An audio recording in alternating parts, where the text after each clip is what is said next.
Sri கடவுளருள் TV நேயர்களுக்கு சக்தி ஜோதிட குழுவின் சார்பாக பணிவான நமஸ்காரங்கள். குரு அதிசார வக்ர பெயர்ச்சி 8-10-2025 முதல் 17-3-2026 வரை உண்டான காலகட்டத்தில் நடக்கக்கூடிய நிகழ்வுகள் மேஷம் முதல் மீனம் வரை அடியேனாகிய அஸ்ட்ரோ கே.எஸ். ஐயங்காரும் ஐயா ஹரிஹர சர்மா இருவரும் வந்து கலந்து இந்த நிகழ்ச்சியை நடத்துகிறோம். அனைவருக்கும் சக்தி ஜோதிட குழுவின் சார்பாக டாக்டர் ஹரிஹர சர்மாவின் பணிவான நமஸ்காரங்கள்.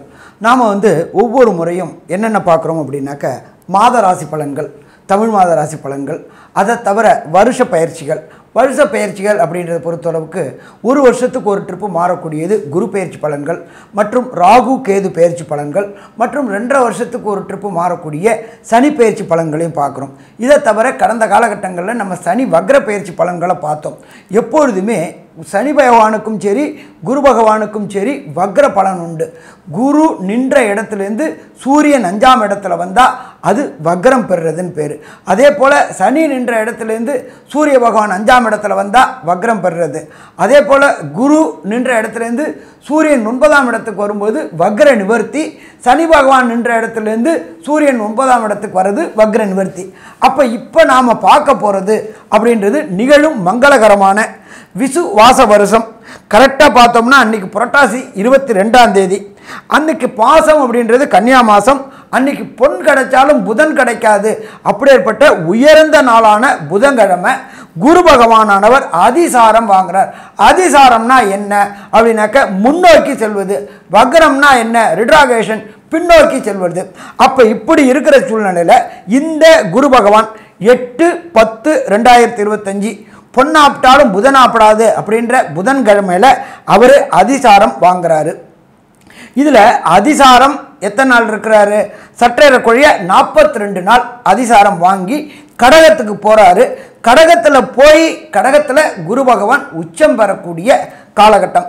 கடகம் அப்படின்னாலே குரு உச்சம் பெறக்கூடிய காலகட்டங்கள்.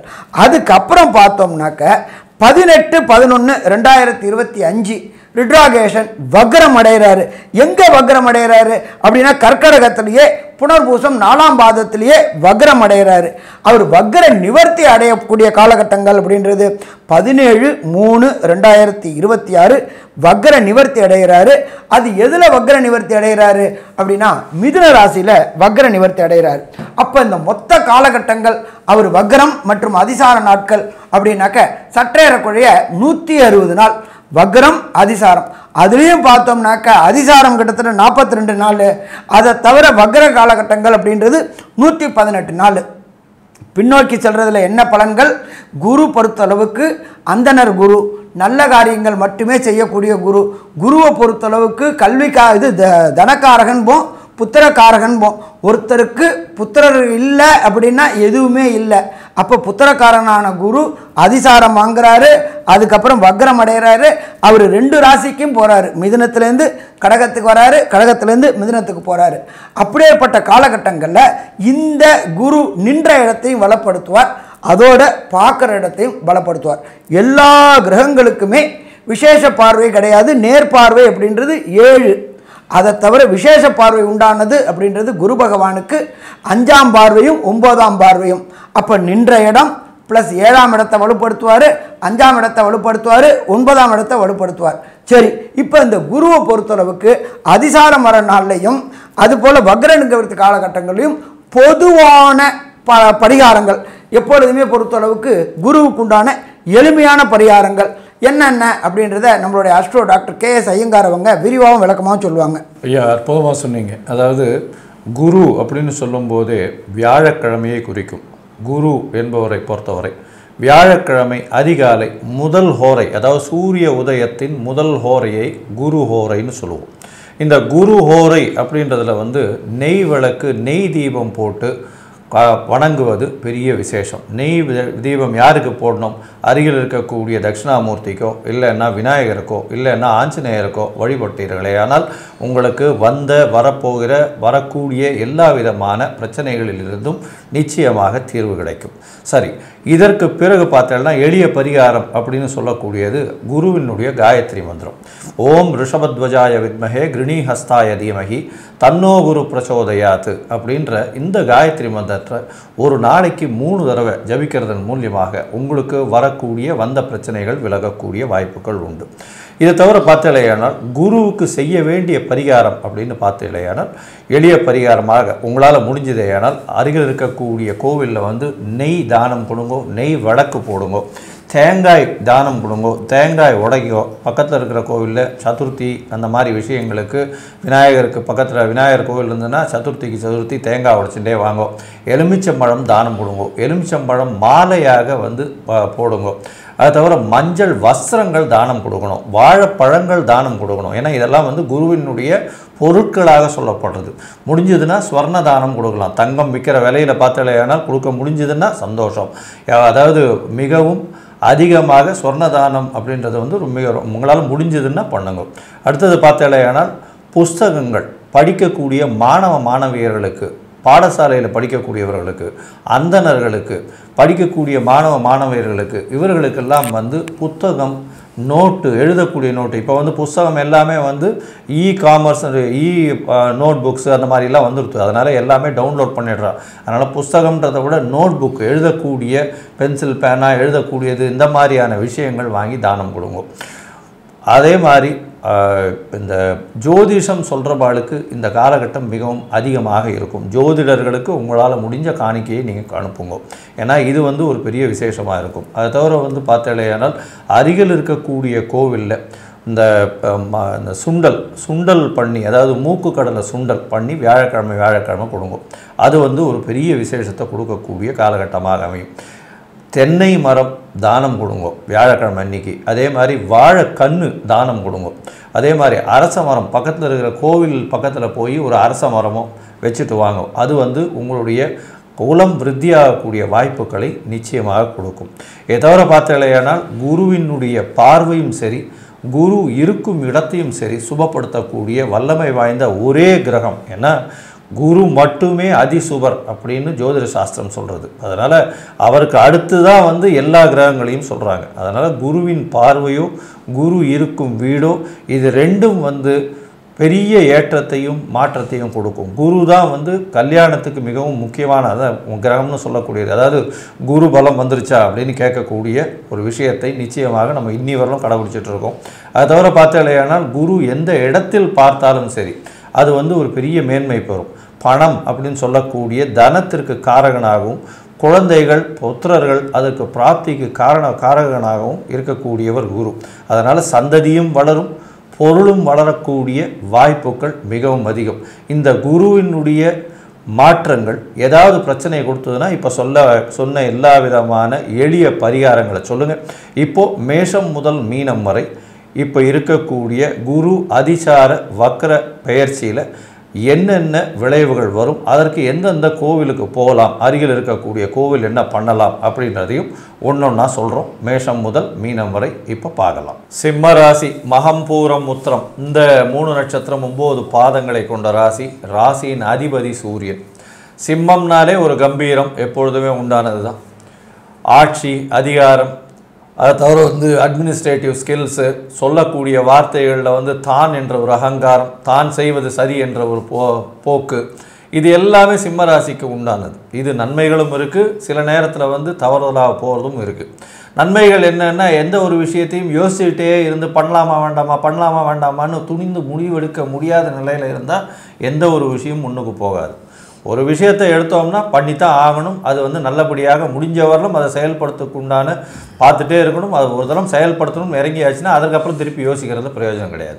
இந்த சிம்ம ராசிக்காரர்கள் அது மாதிரி தான் ஒரு விஷயத்தை எடுத்தாங்கன்னா அதை ரொம்ப ஃபோக்கஸ்டாக பார்த்து அதை நிச்சயமாக நிறைவேற்றக்கூடிய வாய்ப்புகள் உண்டு. சரி, இந்த சிம்ம ராசிக்காரர்களுக்கு குருவின் அதிசார வக்கர பெயர்ச்சி எந்த அளவுக்கு ஏற்றத்தை கொடுக்கும் அப்படின்றத பார்ப்போம். இப்போ பார்த்தலையானால் 12ஆம் இடத்துல குரு அதிசாரம் பெற்று வர்றார். அதாவது 8/10/2025 21/12 வரலும் வந்து 21/12/2025 வரலும் வந்து 12ஆம் இடம்னு சொல்லக்கூடிய கடகத்தில் இருக்கார். இந்த காலகட்டத்தில் பார்த்தேன்னா உங்களுடைய ராசிக்கு பார்க்கும்பொழுது புத்திரஸ்தானாதிபதினு சொல்லக்கூடியவர், அதாவது குரு புத்திர காரகன், 5ஆம் இடத்தின் அதிபதி புத்திரஸ்தானாதிபதி, அவர் 12ஆம் இடத்துல போய் மறைந்து வக்கரம் பெற்றிருக்கிறது, அதிசாரம் பெற்றிருக்கிறது நிச்சயமான ஏற்றத்தை கொடுக்கும். எப்படி ஒரு ஏற்றத்தை கொடுக்கும் அப்படின்னா, எப்பொழுதுமே குரு 5ஆம் இடத்துல நேரடியாக மறைஞ்சிருந்தார்னு வச்சுக்கோங்க, அதில் வந்து பெரிய ஏற்றத்தை கொடுக்காது. இதே மறைமுகமாக அவர் வந்து வக்கரகதி அடையிறதுனால எல்லா பலன்களையும் கூட்டி கொடுக்கக்கூடிய வாய்ப்புகள் நிச்சயமாக உண்டு. குழந்தைகள் மூலியமாக பெருமை வரும். அது தவிர பார்த்தீங்கன்னா சுப செலவுகள் வரக்கூடிய வாய்ப்புகள் உண்டு. வெளிநாடு, வெளியூர், வெளிமாநிலம் செல்லக்கூடிய பாக்கியங்கள் நிச்சயமாக கிடைக்கும். இதை தவிர பார்த்தீங்கன்னா உங்களுடைய ராசிக்கு 4ஆம் இடத்தையும் பார்க்குறார் குரு. 12ஆம் இடத்துல இருக்க வக்கர குரு, அதிசார குரு 4ஆம் இடத்தை பார்க்குறார், 6ஆம் இடத்தை பார்க்குறார், 8ஆம் இடத்தையும் பார்க்குறார். இந்த 3 இடத்தையும் பார்க்கறதுனால உடல் நலத்தில் சற்று ஏற்றம் இருக்கக்கூடிய வாய்ப்பு உண்டு. அது தவிர பார்த்தீங்கன்னா உங்களுடைய ராசிக்கு புதிய வேலை அமையும். அரசாங்கத்தில் மாறுதல்கள் வரக்கூடிய வாய்ப்பு உண்டு. அரசாங்கத்தின் மூலியமாக சிறு சிறு தொல்லைகள் வரக்கூடிய வாய்ப்புகள் நிச்சயமாக இருக்கும். அது தவிர பார்த்தீங்கன்னா 6ஆம் இடம்னு சொல்லக்கூடியது ருண ரோக சத்ருஸ்தானம்னு சொல்லுவோம். சத்ருக்கள், அதாவது எதிரிகள் அற்ற நிலை வரக்கூடிய வாய்ப்பு, எதிரிகளோட சுமூகமாக செல்லக்கூடிய வாய்ப்புகள் நிச்சயமாக இருக்கும்.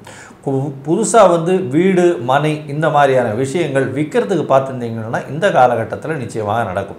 அது தவிர உங்களுடைய ராசிக்கு பார்த்தீங்கன்னா தாயின் உடல்நிலையில் நல்ல ஒரு ஏற்றம் இருக்கக்கூடிய வாய்ப்புகள் நிச்சயமாக இருக்கும். சரி, இந்த அதிசார குரு கிட்டத்தட்ட கடகத்தில் வந்து பார்த்தீங்கன்னா ஒரு 50-60 நாள் இருக்கார். அதற்கு பிறகு அவர் வந்து உங்களுடைய ராசிக்கு 11ஆம் இடத்துக்கே திருப்பியும் போகிறார். 11ஆம் இடத்துல இவ்வளோ நாள் செல்வத்தை அள்ளி கொடுத்த குரு வக்கரகதியில் போய் கிட்டத்தட்ட வந்து ஒரு 90லேருந்து 95 நாள் வரலும் இருக்கார். மிதுனத்திலேயே வக்கரகதியில் இருக்கார். இந்த வக்கரகதியில் இருக்கக்கூடிய குரு என்ன மாதிரி மாறுதல்களை உங்களுடைய தொழிலில் செய்வார், அது தவிர என்ன மாதிரி ஏற்றத்தை உங்களுடைய குடும்ப உறுப்பினர்கள், மூத்த சகோதர சகோதரிகளுக்கு செய்வார் அப்படின்றத நம்ம ஐயா கிட்ட கேட்போம். ஐயா நல்லா அற்புதமாக சொன்னீங்க.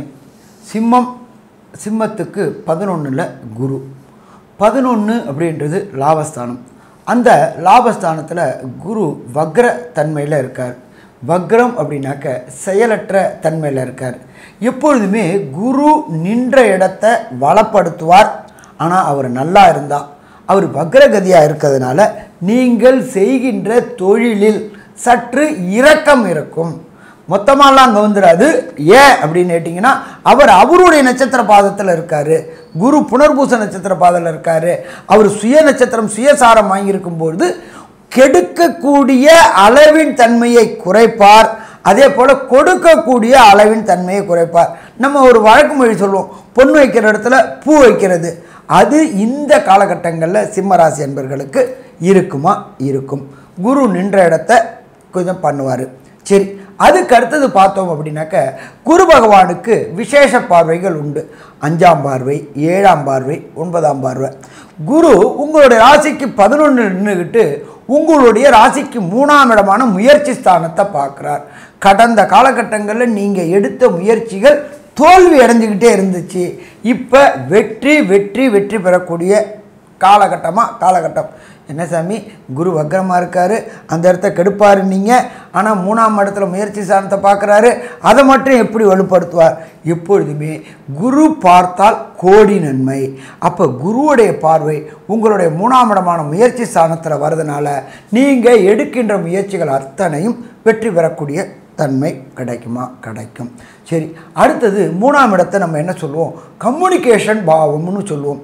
நீங்கள் இதுவரை சொன்ன சொல் வெல்லாமல் இருந்துச்சு, நீங்கள் சொன்ன சொல் வெல்லக்கூடிய காலகட்டங்கள். இதை தவிர கம்யூனிகேஷன் துறைகள், இந்த ஏர்டெல்லு, ஜியோ, பிஎஸ்என்எல், இதை போல் கம்யூனிகேஷன் துறையில் வேலை செய்யக்கூடியவங்களுக்கு அத்தனை பேருக்கும் கடந்த காலகட்டங்களில் பதவி உயர்வும் பண வரவும் கிடைக்காமல் இருந்துச்சு. அது எல்லாமே இந்த வக்ரகதியான 118 நாளும் அள்ளி கொடுப்பார். சரி, இதை தவிர குருவுடைய விசேஷ பார்வை அப்படின்றது 9ஆம் பார்வை. 9ஆம் பார்வையை அவர் 7ஆம் இடத்தை, உங்களுடைய ராசிக்கு 7ஆம் இடத்தை பார்க்குறார். 7ஆம் இடத்துல ஏற்கனவே சனி பகவான் வக்ரம் பெற்று இருக்கார். கூட ராகு பகவானும் இருக்கார். ஒரு வக்ரத்தை இன்னொரு வக்ர கிரகம் பார்க்கும்பொழுது அந்த இடம் மேம்படுமே தவிர பிரச்சனை வராது. கடந்த காலகட்டங்களில் கணவர் மனைவிக்குள்ளார ஒற்றுமை குறைவு இருந்துச்சு. அந்த ஒற்றுமை குறைவு அத்தனையும் நீங்கக்கூடிய வாய்ப்புகள் உண்டு. அதே போல் பார்ட்னர், லைஃப் பார்ட்னர், தொழில் பார்ட்னரும் அமையக்கூடிய வாய்ப்புகள் இந்த காலகட்டங்களில் உண்டு. தொழிலில் மேம்பாடு அடையக்கூடிய வாய்ப்புகளும் இந்த காலகட்டங்களில் உண்டு.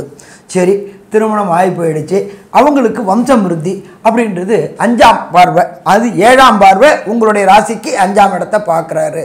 அப்போ பூர்வ புண்ணிய சொத்துக்களில் கடந்த காலகட்டங்களில் இருந்த லிட்டிகேஷன், வம்பு வழக்கு பிரச்சனை, பூர்வ புண்ணிய சொத்துக்கள், மூதாதையர் சொத்துக்கள், தாத்தா பாட்டி சொத்துக்கள், அப்பா சொத்துக்கள் அனுபவிக்கிறதுல சிக்கல்கள் இருந்துச்சு.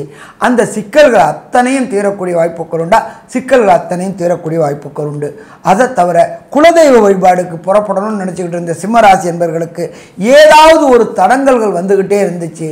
குலதெய்வ வழிபாடு எப்போ ஒருத்தருக்கு குலதெய்வம் வருதோ, குலதெய்வம் எப்போ வீட்டில் வராங்களோ அப்போ ஆட்டோமேட்டிக்காக இஷ்ட தெய்வங்களும் வர ஆரம்பிக்கும். எப்போ குலதெய்வமும் இஷ்ட தெய்வமும் வந்தாச்சோ புத்திரக்காரர்கள் பூர்வ புண்ணிய புத்திரஸ்தானம் வலுப்பெறும்போது பித்திருக்களுடைய ஆசீர்வாதமும் கிடைக்கும். அப்போ இந்த 3ம் இருந்தால் அவங்களுக்கு குடும்பத்தில் கடந்த காலகட்டங்களில் குழந்தைகளுக்கு உண்டான உடல்நல ரீதியான பிரச்சனை, மனநல ரீதியான பிரச்சனை, படிப்பில் பிரச்சனை, திருமணமாகலை என்று ஏக்கம் இருந்த இந்த பிரச்சனை அத்தனையும் இந்த வக்ரகுரு பார்க்கறதுனால கண்டிப்பாக வெற்றி பெறுமா? வெற்றி பெறும். குரு 5ஆம் பார்வை 7ஆம் பார்வையை பார்க்கறதுனால உங்களுடைய 5ஆம் இடம் மேம்படுது. ஸோ மொத்தத்தில் பார்த்தோம் அப்படின்னாக்க இந்த குரு அதிசாரம் மற்றும் வக்ர பெயர்ச்சி அற்புதமாக இருக்குமா? அற்புதமாக இருக்கும். ஆனாலும் ஒரு சில தசாநாதன், புத்திநாதன், அந்தரநாதன், மகம், பூரம், உத்திரம் இந்த 3 நட்சத்திரக்காரங்களுக்கு தசாநாதனோ புத்திநாதனோ அந்தரநாதனோ சூட்சமநாதனோ சரியில்லை அப்படின்னாக்க கிடைக்கக்கூடிய பலனின் அளவு குறையக்கூடிய வாய்ப்புகள் உண்டு. அப்போ நாம் சரணாகதி அடைய வேண்டியது சோழவந்தான் பக்கத்தில் குருவித்துறை அப்படின்ற ஒரு ஸ்தலம் இருக்குது. ரொம்ப புகழ்பெற்ற ஸ்தலம், ரொம்ப பாடல் பெற்ற ஸ்தலம். அங்கே உள்ள கோயிலுக்கு போயிட்டு தாயாருக்கு ஒரு அர்ச்சனை, ஈஸ்வரனுக்கு ஒரு அர்ச்சனை, குரு பகவானுக்கு ஒரு அபிஷேகம் பண்ணிட்டு வந்தீங்க அப்படின்னு சொன்னாக்க வரக்கூடிய பிரச்சனை, வந்த பிரச்சனை அத்தனையும் எப்படி சூரியனை கண்ட பனி எப்படி விலகுதோ அதே மாதிரி விலகுமா? விலகும். சரி சாமி, நான் வேறு ஏதாவது பண்ணலாமா, அங்கே தான் போனோமா அப்படின்னாக்க இன்னொரு இடமும் இருக்குது. என்ன இடம் அப்படின்னாக்க கும்பகோணம் பக்கத்தில் சூரியனார் கோயில் அப்படின்னு இருக்குது. அந்த சூரியனார் கோயில் அப்படின்றது என்ன விசேஷம் அப்படின்னாக்க அவர் தன்னுடைய 2 மனைவியான சாயாதேவி மற்றும் உஷாதேவியோட சேர்ந்து இருப்பாங்க. அது மட்டும் விசேஷமா அப்படின்னா அது மட்டும் விசேஷம் இல்லை, அவரை குரு பார்க்கக்கூடியது. அந்த இது பக்கத்தில் நேர் எழுத்தாப்பில் இருந்து குருவும் சூரியனும் சப்தமத்தில் பார்க்கக்கூடிய இடம். அந்த யோகத்துக்கு பேர் சிவ ராஜ யோகம்னு பேர். அப்போ இந்த சிம்மராசிக்காரங்களுக்கு அந்த சூரியனார் கோயில் போயிட்டு சூரிய பகவானுக்கு அபிஷேகங்களும், இது இன்னொரு விசேஷம் அப்படின்னாக்க அங்கே பாக்கி உள்ள 8 கிரகங்களுக்கும் தனித்தனி சன்னிதானம் இருக்குது. அப்போ அந்த 8 கிரகங்களுக்கும் அபிஷேகம் மற்றும் அர்ச்சனை செஞ்சுட்டு வந்தாக்க வரக்கூடிய பிரச்சனைகளும் வந்த பிரச்சனைகளும் விலகுமா? விலகும். சாமி, சூரியனார் கோயில் போகிறதுக்கு எனக்கு வாய்ப்பு இல்லை, சோழவந்தான் பக்கத்தில் உள்ள குருவித்துறைக்கு போகிறதுக்கு வாய்ப்பு இல்லை, ஏதாவது பக்கத்தில் உள்ள ஏதாவது ஒன்று சொல்லுங்களேன் அப்படின்னாக்க நீங்கள் இருக்கிற இடத்துக்கு பக்கத்தில் உள்ள பழைய கால சிவன் கோயிலில் உள்ள நவகிரகத்தில் குரு பகவானுக்கு வியாழக்கிழமை குரு ஹோரை கார்த்தால 6 to 7 அந்த 6 to 7 போயிட்டு ஒரு நெய் தீபம் போட்டு 9 முறை பிரதட்சணம் பண்ணிட்டு வாங்க. முடிஞ்சு போச்சா? அதுக்கு அடுத்தது அந்த மாசத்தில் உள்ள கடைசி வியாழக்கிழமை அன்னதானம் பண்ணுங்க. தானத்தில் சிறந்தது நிதானம், அதோட பெருமைக்கானது அன்னதானம். எப்படின்னு கேட்டிங்கன்னாக்க வாய் வாழ்த்தாட்டாலும் வயிறு வாழ்த்தும். அதை தவிர தண்ணி பாட்டில் வாங்கி கொடுங்க, தவிக்கின்றவங்களுக்கு தண்ணி பாட்டிலும் உணவும் வாங்கி கொடுங்க. அதே போல் பட்சிகளுக்கு தண்ணி வைங்க. அதே போல் காகங்களுக்கு சாப்பாடு எக்காரத்துக்கு ஒன்று பழைய சாப்பாடை வைக்காதீங்க, சுடு சாப்பாட்டை வைங்க. அப்போ இது எல்லாம் செய்யும் பொழுது இந்த தசாநாதன், புத்திநாதன், அந்தரநாதன், சூட்சுமநாதனால் ஏற்படக்கூடிய பிரச்சனைகள் அத்தனையும் விலகும் சிம்மராசி என்பவர்களுக்கு. அப்போ இந்த காலகட்டங்களில் சிம்மராசி என்பவர்களுக்கு சற்றேறக்குறைய 160 நாள், இந்த 160 நாளில் 42 நாள் அதிசாரத்தில் இருக்கார், அதுக்கு அடுத்தது 118 நாள் வக்ரகதியில் இருக்கிறாரு. இப்போ மொத்தத்தில் இந்த சிம்மராசிக்கு வக்ரமும் அதிசாரமும் என்ன பலன்களை கொடுக்கும்ன்றத கன்க்ளூஷனை நம்மளோட அஸ்ட்ரோ கேஎஸ் ஐயங்கிறவங்க விரிவாகவும் விளக்கமாகவும் சொல்லுவாங்க. ஐயா, அற்புதமாக சொன்னீங்க. அதாவது சிம்ம ராசியை பொறுத்தவரை உங்களுடைய ராசிக்கு 12ஆம் இடத்தில் குரு அதிசாரம் பெற்று வக்ரகதி அடைவதன் மூலியமாக சுப செலவுகள் வரக்கூடிய வாய்ப்புகள் நிச்சயமாக உண்டு. அது தவிர உங்களுக்கு பார்த்தலையானால் புது வீடு மனை வாங்கக்கூடிய யோகமும் விற்கக்கூடிய யோகமும் வரக்கூடும். லிட்டிகேஷன்ஸ் இல்லாமல் பார்த்துக்கிறது ரொம்பவும் நல்லது. அது தவிர கோர்ட்டு வழக்கு வம்பு இந்த மாதிரியான விஷயங்களில் உங்களுக்கு சாதகமாக தீர்ப்பு வரக்கூடிய வாய்ப்புகள் நிச்சயமாக இருக்கும். உங்களுடைய ராசிக்கு உங்களுடைய தாயின் உடல்நிலை நல்ல ஒரு ஏற்றத்தை கொடுக்கக்கூடிய காலகட்டமாக அமையும். உங்களுடைய ராசிக்கு பார்த்தலையானால் பண வரவிற்கு பஞ்சம் இருக்காது. மறைந்த இடத்திலிருந்து திடீர் பண வரவு வரக்கூடிய வாய்ப்புகள் நிச்சயமாக இருக்கும். படிக்கக்கூடிய மாணவ மாணவியர்களுக்கு கொஞ்சம் சிரமத்தை கொடுக்கக்கூடிய காலகட்டமாக அமைய போகிறது. உங்களுடைய ராசிக்கு பார்த்தலையானால் வக்கரம் பெற்ற குரு மிதுனத்தில் இருந்து உங்களுடைய ராசிக்கு 5ஆம் இடத்தை பார்ப்பதன் மூலியமாக நிச்சயமாக குழந்தை பிராப்தி ஏற்படக்கூடிய பாக்கியம் உண்டு. முயற்சிகள் எல்லாமே வெற்றி பெறக்கூடிய வாய்ப்புகள் நிச்சயமாக இருக்கும். அரசியல் சார்ந்த ஒரு கான்ட்ராக்ட் தொழில் அந்த மாதிரியான விஷயங்களில் பெரிய ஏற்றம் கிடைக்கக்கூடிய காலகட்டமாக அமையும். இருப்பினும் சப்தமத்தில் சனி பகவான் வக்ர நிவர்த்தியும் அடைகிறார். அந்த காலகட்டத்தில் உடல் நலத்தின் பாதிப்பு இருக்கக்கூடிய வாய்ப்புகள் நிச்சயமாக உண்டு. உங்களுடைய ராசிக்கு பார்த்தலையானால் வக்கர குரு சனியை பார்க்குறார். இது நல்ல ஒரு விசேஷம். இருப்பினும் எதிர்பாலினத்தவரை நம்ப வேண்டாம். கூட்டு தொழிலில் சற்று பின்னடைவு இருக்கக்கூடிய வாய்ப்புகள் நிச்சயமாக இருக்கும். மொத்தத்தில் பார்க்கும் பொழுது இந்த சிம்ம ராசிக்காரர்களுக்கு 85 விழுக்காடு நல்ல ஒரு ஏற்றமும் மாற்றமும் இந்த குரு அதிசார வக்ர பெயர்ச்சியின் மூலியமாக வரும்னு சக்தி ஜோதிட குழு சொல்லுது. நன்றி, நமஸ்காரம். கடவுள் அருள் டிவியை பார்த்தமைக்கு நன்றிகள். மேலும் இது போன்ற தகவல்களை தெரிந்து கொள்ள கடவுள் அருள் டிவியை சப்ஸ்கிரைப் செய்யுங்கள். மறக்காமல் பெல் ஐக்கானை கிளிக் செய்யுங்கள்.